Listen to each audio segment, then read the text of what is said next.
Ladies, gentlemen, boys, girls, we're all set up here. Whoever might be listening to episode number 15 of The Setup, we took a week's hiatus just to kind of regroup, get some stuff to talk about, and a lot has happened since we last recorded an episode. Yes, we played that golf outing that we talked about. We were going to do a full episode recap on it. Max and I spent pretty much what was 16 hours on an island under the sun. We got back the next day, tried to record an episode, but our brains were mashed potatoes. We couldn't conjure the energy in which the setup asked. But since then, we've had a legitimate baseball fight in our hometown, what some people might call a legitimate boxing match between Jake Paul and Nate Diaz. Obviously, there's been some training camp storylines.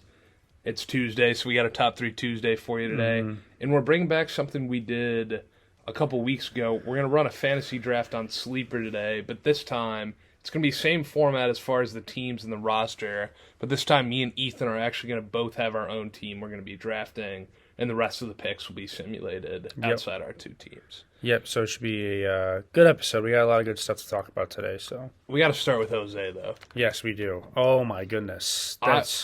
Were you surprised at the, how kind of, I don't want to say they were a slap on the wrist, but I expected a bigger suspension than 3 games, especially for Jose. And if he wasn't already the loser walking out of it, Tim Anderson gets the most games suspended out of anybody, and he gets knocked out in the fight. I mean, well, quite frankly, Tim Anderson, he did start that fight. He did. He also ensued reasons for why Jose should go after him. The ump was in the middle trying to break it up, and then Tim just dropped his glove. It was going to be one of those fake NBA fights where they get in each other's faces. Sidebar about the ump. The best part of the entire fight is when he just goes from, all right, break it up, to, okay, gentlemen, I want you to touch gloves, have a good fight. I want clean shots, nothing under the belt. He just gave up. He just gave up. He stepped away. He just gave up completely. Yeah. A big portion of that was Tim was in the process of taking his glove off while that was happening, and then he throws it off. Tim looked like he had pretty good technique with it. He did have a nice body shot. I'll give him credit where credit was due. I mean, it didn't really look like it was impacting Jose that much, but he missed. He hit. I think he threw 3 punches. He went 1 for 3. Jose had one flail before he landed the knockout punch that sent Tim Anderson to the ground. Say what you want about his fighting style. Jose was kind of just throwing haymakers wherever, but he did knock the guy out. I mean, if you're Tim Anderson, man, there's no silver lining to this situation. You get knocked on the ground, you started the fight, as you're walking off the field, you're stumbling and losing balance, and you're deleting tweets in the locker room shortly after that people are digging up. With your pants and jersey still on, and literally half conscious. Not only that, he went on a Twitter meltdown 2 days later, and today he gets the biggest suspension out of anybody involved in the fight. It's. I'm happy. I'm really happy though that nobody on Twitter or any of the analysts were like, "Oh, this is bad for the sport." It was good. It was great. For the sport. We had Joe Rogan watching a baseball highlight, and Joe Rogan's like, "Yeah, this is the best thing I've seen in baseball in a decade." He was happy about that. It begs the question though, Ethan. Should fighting in hockey just be allowed in every sport? I think maybe every once in a while, maybe not as much as hockey, but football, maybe you kind of let your aggression out on the field. But baseball and basketball, man, we need to see more fights like this. I mean, it was the most entertaining thing that's happened in baseball in all of August so far. That's a great point because August is football time, and people are getting into football, and baseball is sliding away through the back door as we speak, and that was something that drew some attention. And and I also would say he's one of the more premier stars as well, with Jose being involved with it. I think if any player landed that punch though, but just the fact that it was Jose, who's so quiet, he's so peaceful. He's not the type of guy to go out and pick fights. And I like how when the field clears, it's only Jose goes back out there with his helmet. He's standing on second base. He's the only one on the field. I don't know. It's so it was good, great. Though. We caught some smiles from former Indian/Guardian Mike Clevenger while the whole thing was going on. Oh my gosh, They have a decent amount of ex-Guardians players. Him, Shaw, or maybe that's just it. Him and Shaw. I'm trying to think who else. Yeah, that might be it. Yeah, but I mean that takes out like a quarter of the guys. But I will say it's noteworthy to say that though, because both of those pitchers that were ex-Guardians Indians were like in the frame of shot while it was going on after. And Tim got up and he was wobbling. He couldn't even walk back, and then he gains consciousness and he's got the whole roster of the White Sox holding him back just because he's like trying to show that he's like not completely weak with it. But I mean, it was such a good thing to happen. It was great. The one thing I will say about the impact these suspensions will have, obviously Tim Anderson sucks. It's not really going to matter for an already bad White Sox team. He's playing today, though, weirdly enough. Yeah. I think what it was is they handed down the suspensions too late in the day where the teams didn't have an opportunity to like call up guys and give people roster spots. So I'm guessing tomorrow is when they'll start, which leads me to my point. This Guardians team put up 0 runs today. They scored one late in the game. I mean, I don't know what this roster is going to look like for 3 games without Jose Ramirez. We might lose 7 straight at this point. I mean, we sold the deadline. Our ceiling this year is winning the division. That's it. That is the ceiling for this year. If that does happen, we're falling further under 500. Josh Naylor's hurts. I don't know. I mean, it was good. It was good enough, a good event to happen for the Guardians to give us something to be enjoyed. To talk about, right? And something to enjoy. But moving on here to what I would say is probably the second least eventful fight of the night. Jake Paul beats Nate Diaz, and I didn't watch the fight. I'm not sure if you caught I watched the whole thing. From what I heard, Nate Diaz was kind of just like clowning around and just like running away the entire time. Well, see, what happened is Nate Diaz and his feng shui in the MMA is he's an FU. He eats punches. He's a zombie. He's literally like I don't care who you are. He's got some notable wins. He's great. He made Conor McGregor tap out actually. He's a very, very good, prolific fighter. Obviously, it's not his strength, boxing. He seemed to have a great time, I think, throughout the whole event, the whole promo. I was reading some deep Reddit posts about MMA people talking about how this is like the best they've seen Nate Diaz, kind of just like as a person with the whole. But, I mean, regardless, coming into it, Jake is obviously bigger than him, more motivated, younger. Nate Diaz was kind of trying to collect a bag as well. Yeah. But here's the thing with these MMA fighters, and specifically Jake Paul's fight. Like, people will obviously also say it's rigged, but Nate Diaz is a guy where he's not going to sell out for money to just be embarrassed on TV. He's not going to do that. If you've watched anything of Nate Diaz throughout his career, he'll fight anybody. He fought someone in the arena after the fight was over. He made a guy spill his beer after. He's not... And he also choked out. He choked out and put a random guy in a guillotine like 3 months ago in the streets. Like, he's not a guy that's just gonna take money and just like willingly get beat up. Like, it was a great fight. I mean, Jake absolutely pieced him up in the first round. It was kind of like I thought Nate was going down in the first round. I'm gonna be honest. It went the distance. It went to all 10 rounds. I mean, I thought Nate kind of he bounced back a lot though. Like he was a zombie, dude. Me and Ethan have very different perspectives on this. I think Jake Paul's fought one actual boxer in his career, and he wasn't a very good boxer, and he lost that fight. I don't think from just like how much it impresses me from like a sporting ability standpoint, not that much. I mean, it's Nate Diaz, man.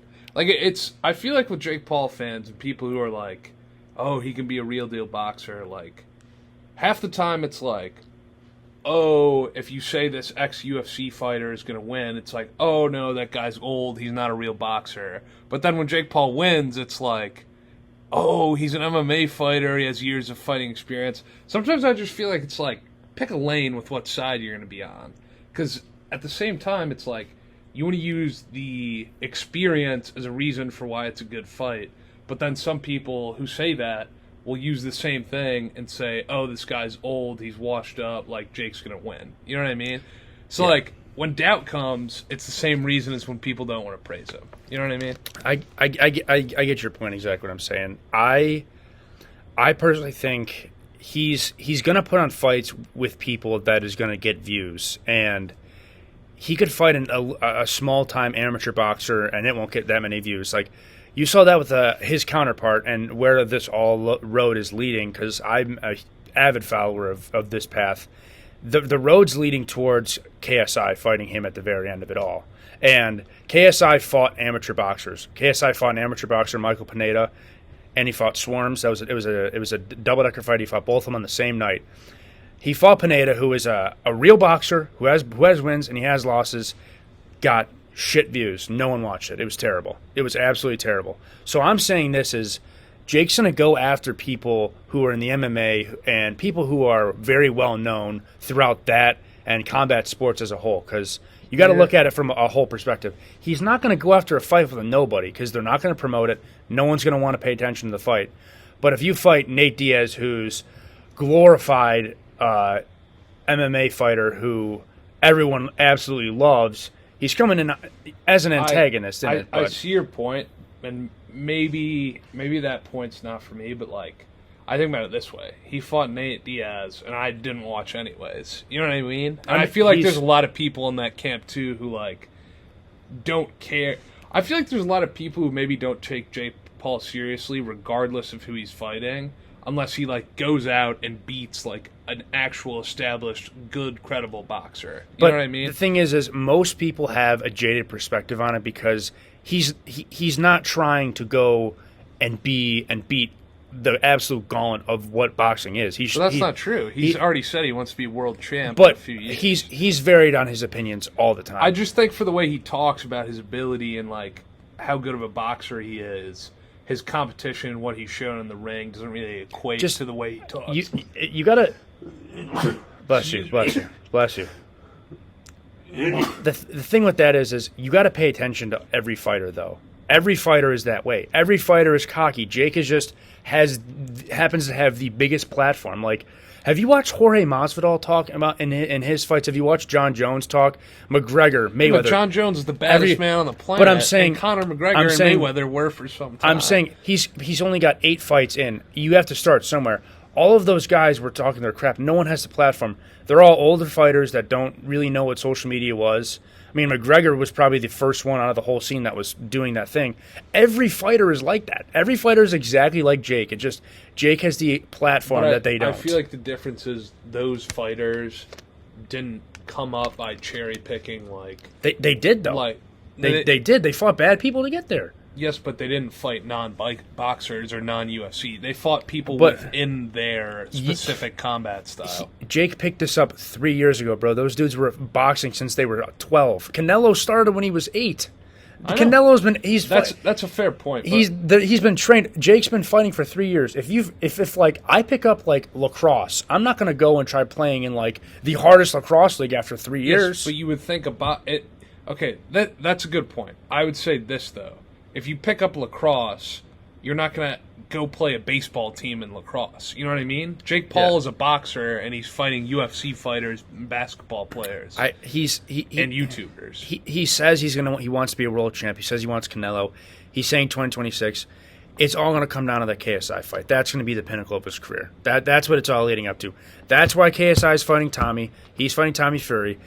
That's why they're both choosing not to fight each other, because all of those roads are going to lead to that fight, and that's going to be. But I don't doubt that. My point is more so like, if you're a boxer, fight other boxers. That's really what it boils down to. Because if I see you successful against other boxers, that's more of a draw for me than you paying a big name, big money to go kick his ass because it's not his forte. To be fair, after Tyron Woodley, he had a fight set to fight Hasim Rahman Jr., who's actually a really good boxer and is extremely credible, who's bigger and stronger and has more reach on Jake. That fight was signed. He's a for sure boxer. Would have been better than anyone that KSI or him have ever fought. Hasim Rahman, if you want to look him up. Yeah.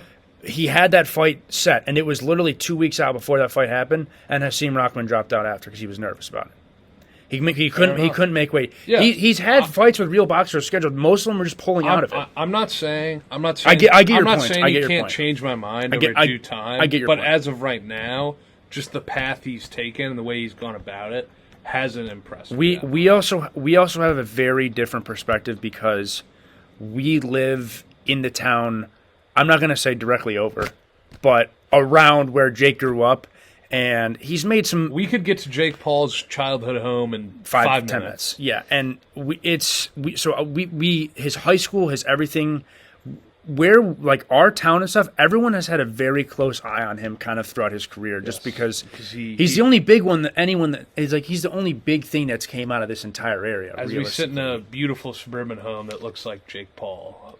Jake Paul's, he'll tell you he grew up in the trenches. The thing is he's a promoter, he's an entertainer. He got 1.3 million pay-per-view buys for him and Fury, which is close. Which is close for sure. As a promoter, as an entertainer, because he's done awesome for himself. But as a boxer, I don't see it. I get that. It's those numbers are close to what Mayweather and McGregor's boxing match got, and that was probably the biggest fight in the last decade. Yeah, I don't doubt. I'm not arguing you on the draw or the entertainment factor. The strictly boxing facing. It's just the boxing ability, which is what I get. I think he's trying to make his way up there. I think that his next fight he takes, I think it will be a boxer. I don't think he can. I hope so. Because, I mean... I'd probably watch. But, I mean, even if... I don't know if you watched or paid attention to the Tommy fight. Like, the Tommy fight was a good fight. For his first boxing match against a boxer and the Fury bloodline and everything. Obviously, Tommy only has, like, 6 fights total. He won all of them. He knocked out most of the Tommy's opponents were terrible, too. Yeah. That's what leaves me with the doubt, though. Is, like, the one boxer he faced... All the opponents Tommy Fury beat sucked. One of the guys is like 1-200, and he couldn't even beat Tommy Fury. Like that's what I'm saying is I think the people with how it's going now, I think Jake's gonna fight just some crappy who's a real boxer, crappy record, because within 10 fights, that's what everyone did. Real boxers did that. They fought other boxers who were terrible. Build up your repertoire and your ability and confidence against inferior opponents. I think eight fights in now with how it is. He went the distance. He went 10 rounds. He proved he could do stamina. I don't think there's much more he has to prove to actually show that he at least has some boxing skill. Now it's time to put it into play against other boxers. I thought from what I saw of that Nate Diaz fight, that's where he absolutely outshined him. Yeah. Was the endurance and the ability to keep going and outworking him throughout the entire fight. Yeah, I mean, Jake, he gassed because Nate had the ropes. He had a sick knockdown though. He knocked Nate down. The Nate knockdown was really good. He had him stumbling. I think we could probably argue about this for another 30 minutes. But no, boxing we never talk about. So it's kind of when we have an interesting topic. I mean, I don't think we're going to come on here and talk about Devin the Dream Haney anytime soon. No, but for sure. Definitely. But I mean, it is what it is. Hopefully, we'll see him fight a real boxer. Yeah, there we go. For sure. There we go. What do we got next here? So. Coming up here next, we can talk about the Hall of Fame game, which happened last Thursday, the official start of the NFL season, even though not a regular season game, but Max. Yeah, I mean, I'm going to be honest. It was our team playing in it, and I think I turned it off after, 2 drives. Really?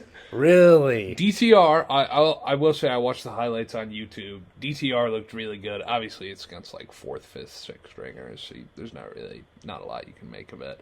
I would have liked to seen Cedric Tillman get the ball a little bit more. I thought in his 2 receptions, he showed a lot. Anthony Schwartz needs to go to Shanghai. He is the worst receiver on this team, and I don't even know if it's particularly close. Other than that, I don't know his name. He's probably our 4th string tight end. I thought he was really soft. Oh, yeah, Max texted me in our group chat. Max texted about that. He goes, 83 is extremely soft. Oh, that was so good. On the Jets side of things, though, I thought Zach Wilson on his one drive, looked better than I had seen Zach Wilson. And obviously the competition, like I said earlier, isn't as good, but, he had one deep ball that looked really, really good. I don't know. The biggest. It's hard for me to take takeaways from this type of game. The biggest thing I was seeing in shout out Chris Collinsworth, who actually brought this up too. But They were saying Wilson's pocket presence looked a lot better because last year he was a one-read guy. He would look at his one read, and then he would scramble right away. I will say, though, there's that one play with Zach Wilson where he basically spun for no reason and literally got sacked immediately. Yeah. That was kind of like a, okay, what are we doing here moment. But other than that, I thought he looked pretty good. Yeah. I think obviously you have your piece with the Jets. I think the Jets will be I think pretty good this year. But I was pretty disappointed not to see Tim Tebow incarnate, Chris Streveler out there. That guy's electric. I love the way he plays football, but also Cade York sucks. Cade York is trash, bro. He Did sucks, we ever find bro. a kicker? Dude, that's the first of the season. It was a 48-yard. He sucks, bro. Our special teams was bad as a whole. Cade York missed that kick. Schwartz muffed that punt. The first play of the game was a muffed kickoff. It was a rookie. Yeah, it was a rookie. Some rookie just like muffed a kickoff at the beginning of the game. It was the most Browns thing ever. It was the most. Thing is But we won. We did win. We did win. You guys just missed an all-time fist bump. Yeah, Cade York is, and then was it Greg LeLeg is the kicker for the Jets? I believe. Greg Zuerlein. And then he comes out and the next drive he nails like a 55-yarder, just like right down the middle. It's like where can we find that? Like where can we find that? Somebody please. Do you remember Ninja's old tweet? The streamer. Oh yeah, it was talking about like. Oh my god. I never understood why NFL kickers miss. Oh like, my god. You have one job. It was the funniest tweet ever. He's like, It was just like the least based point of view of all time. Let me see if I can find it. He goes, "I'll never understand how college and NFL football teams allow kickers that just miss kicks. I feel that there has to be pools of kickers in the USA that simply won't miss kicks, or snappers that won't mess the snaps up. I don't know, man. It seems so silly. Would love opinions on this." Oh my gosh! And then the guy replies. Read the whole thread. Here's the thread. He replies, "Ducky the Gamer." First of all, haven't heard of him. Probably his claim to fame. This reply here. "I'll never understood how pro Fortnite players just miss shots. I feel like there has to be pools of pro players who can just click on their heads and hit every shot with 100% accuracy. Just seems so silly."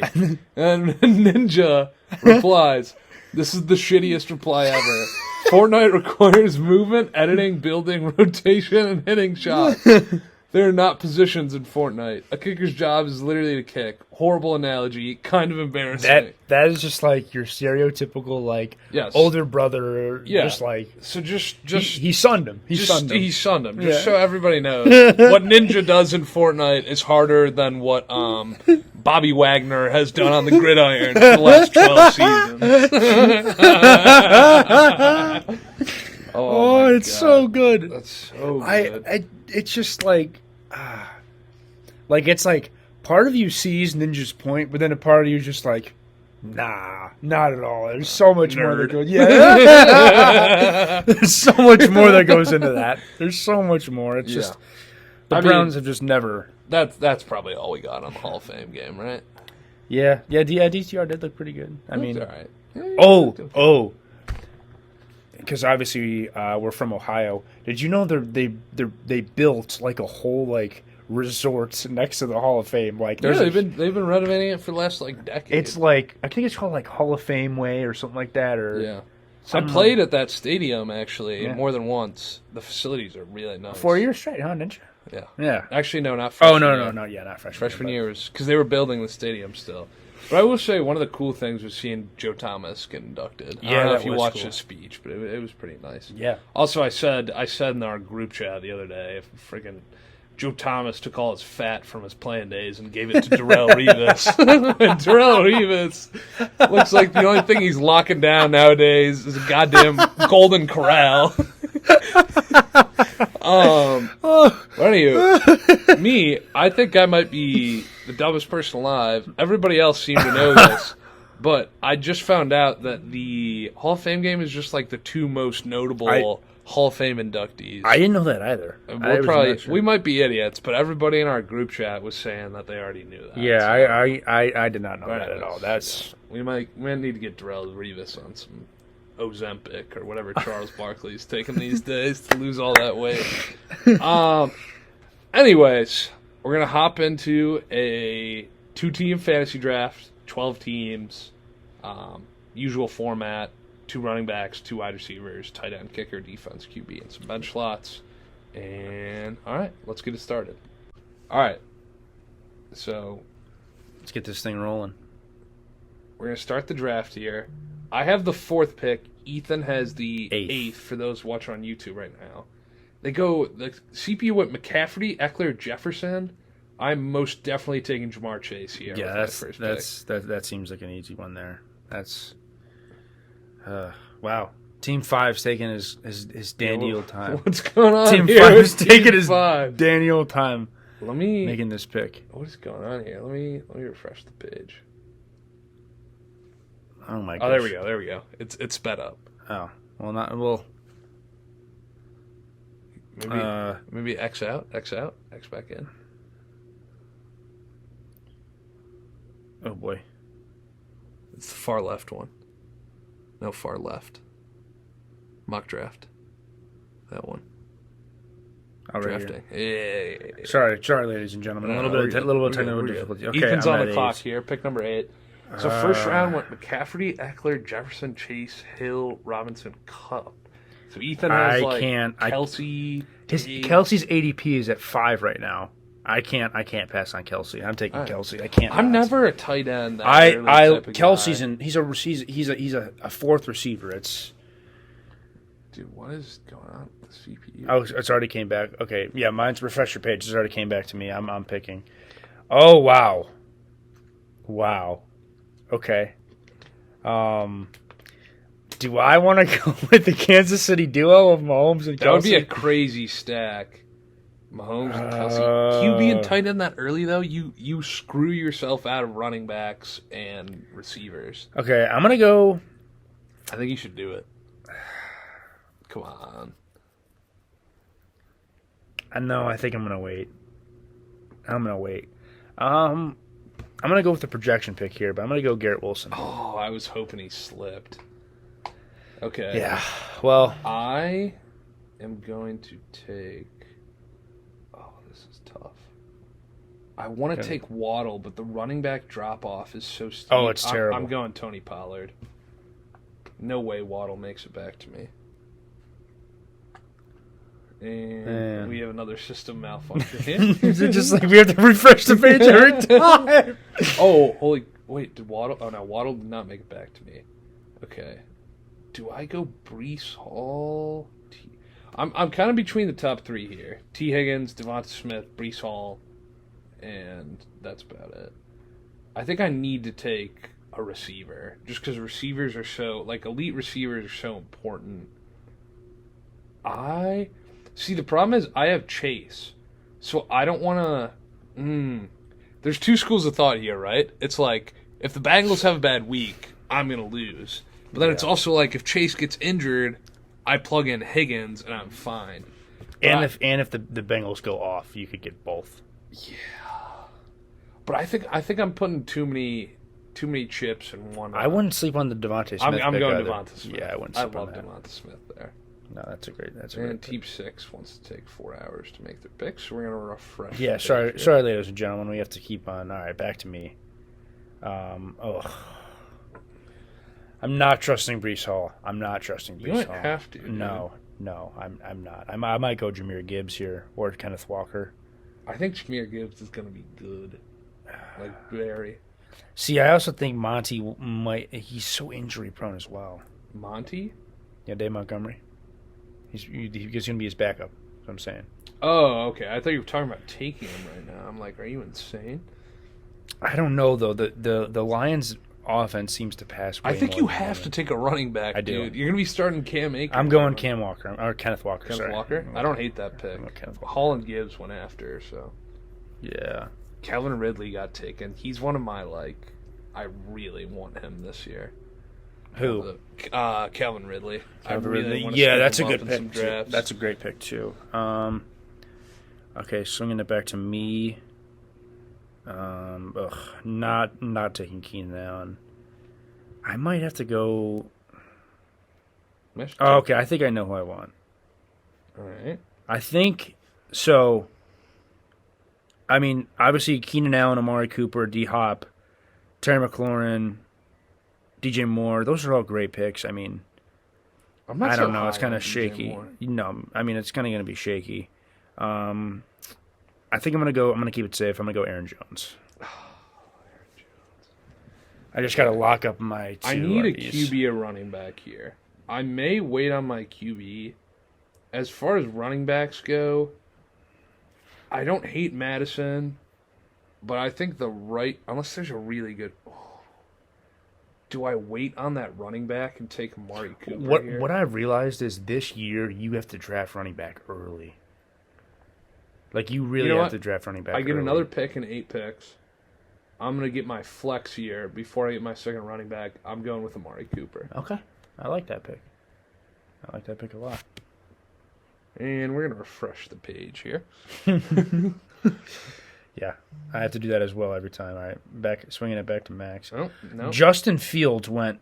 Oh my gosh. Justin Fields' rushing helps him out a lot. Hawkinson, which means there should be. I'm gonna go Alexander Madison here, man. Okay. I think he's gonna fill in really nicely for Dalvin Cook. Back to you. I think these wide receiver twos. Receiver, yeah. I think these could be good. I've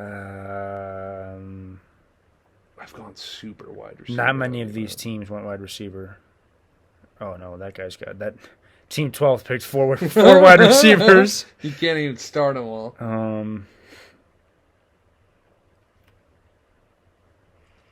I'm gonna lock in Trevor Lawrence here. I like that pick. I feel like he was the last of the upper echelon. I don't want to settle with Dak.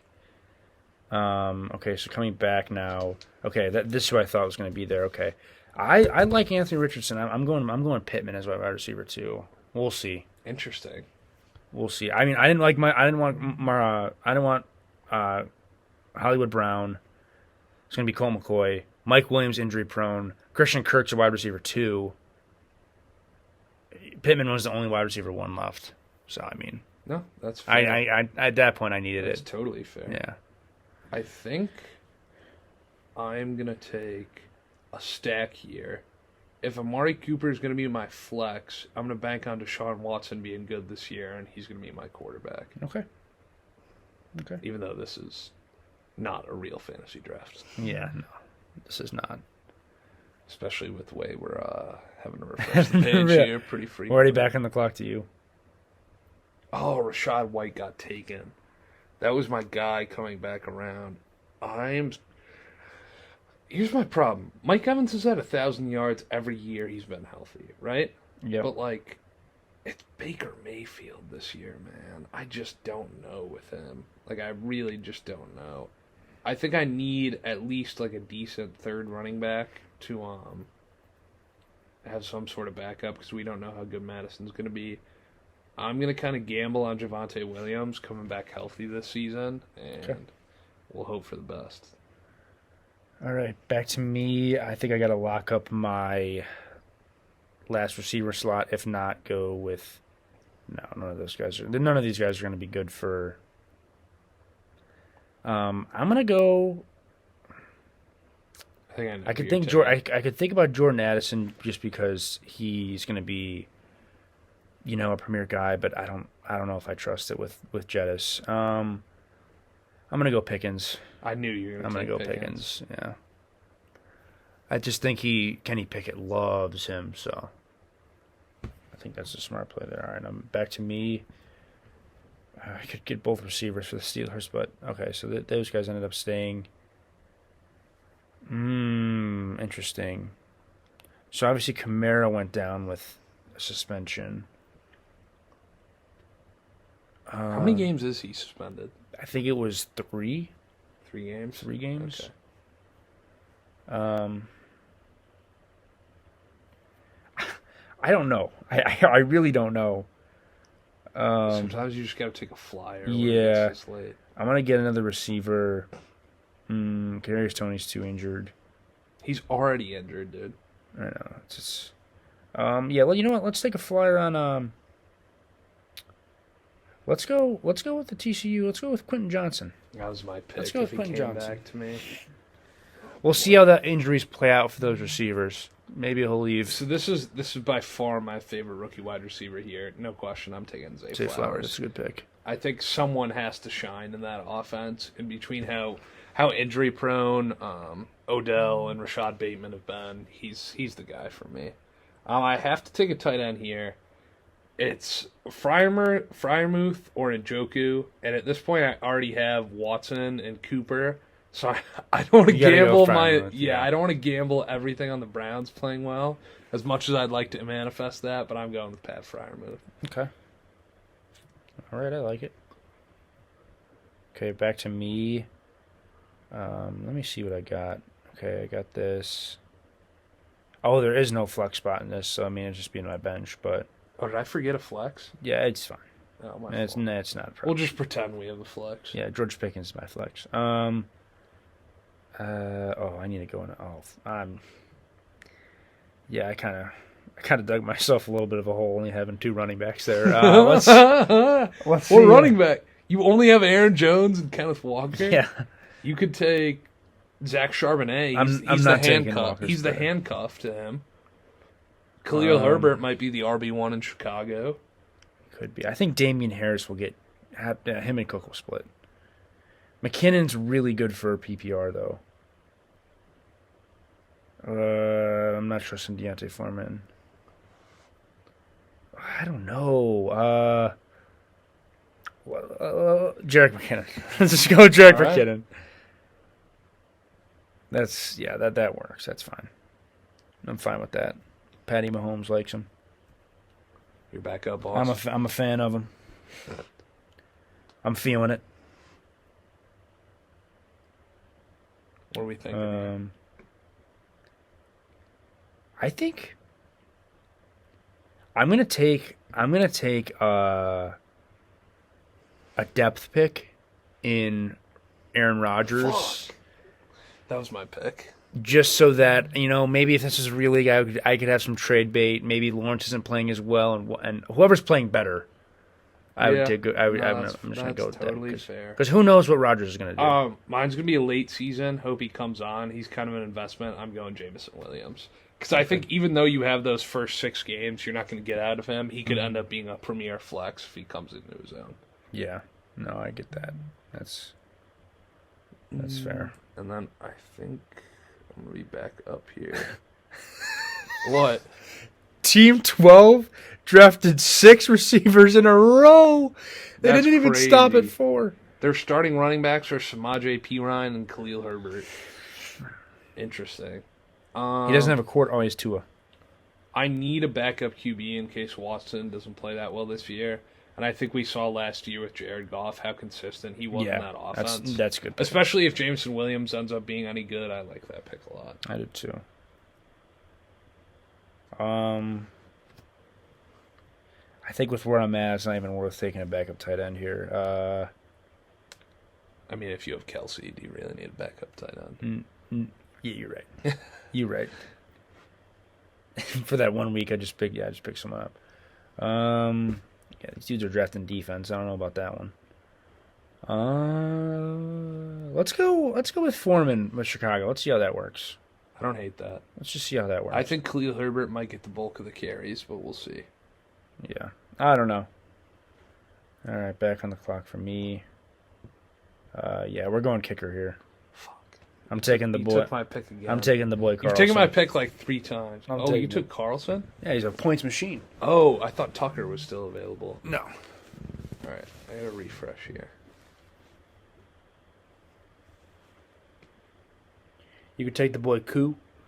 Young Wei Koo. I think I prefer just like teams High-scoring that I think are offenses. going to score a Yeah, lot. that's what I always do as well. And that's got to be Buffalo for me. I'm going with I don't know if Carlson will work out well this year because Derek Carr was so damn good at getting across the 50 last year, Yeah. but just not scoring. For sure. Defense. Oh, boy. I'm kind of just like a drop and add defense based on matchups type of guy. I am as well. I'll go with the Steelers just because they have the big names. Yeah, that's good. That's fair. Are the Chiefs supposed to have a good defense this year? I don't know. I'd take the Patriots. Yeah. They always have a good defense. Yeah, I guess I'd say. Oh no, I'm not taking them. They're playing Philly week 1. Okay, Seahawks. I'll go Seahawks. They're playing the Rams. Who knows? All right. Let's do a little bit of a roster comparison here. At QB, I got Deshaun Watson. Who do you have? Trevor Lawrence, How about those running backs? I got Pollard and Madison. Walker, and Jones. I think I win there. I think it's that's close. even. I think Tony think that's Pollard even. is much better than both of yours, though. I mean, he's We'll got see. the backfield to himself this year, and he was better than both of them. Madison. I'm not a buyer on Madison. Receivers, I beat you for sure. Chase, Smith, Cooper. Yeah, I got Wilson, Pittman, and Pickens. I mean, Yeah. tight end, it's not even close. We Yeah. don't need to talk about it. And the benches are roughly about the same. But I think we'll probably be bringing this back closer to when some of you guys are doing fantasy draft. We go back up.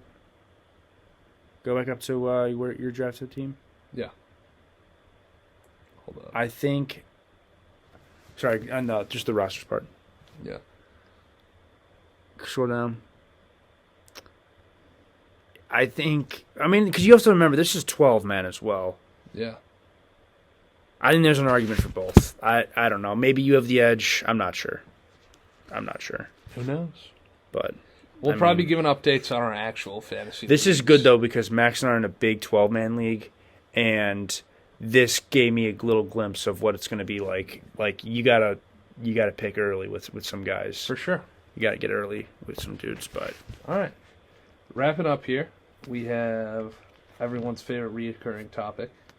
Top 3 Tuesday. Do you want me to go first or second here? Yeah, you go first. All right, so my top 3 Tuesday coming in today.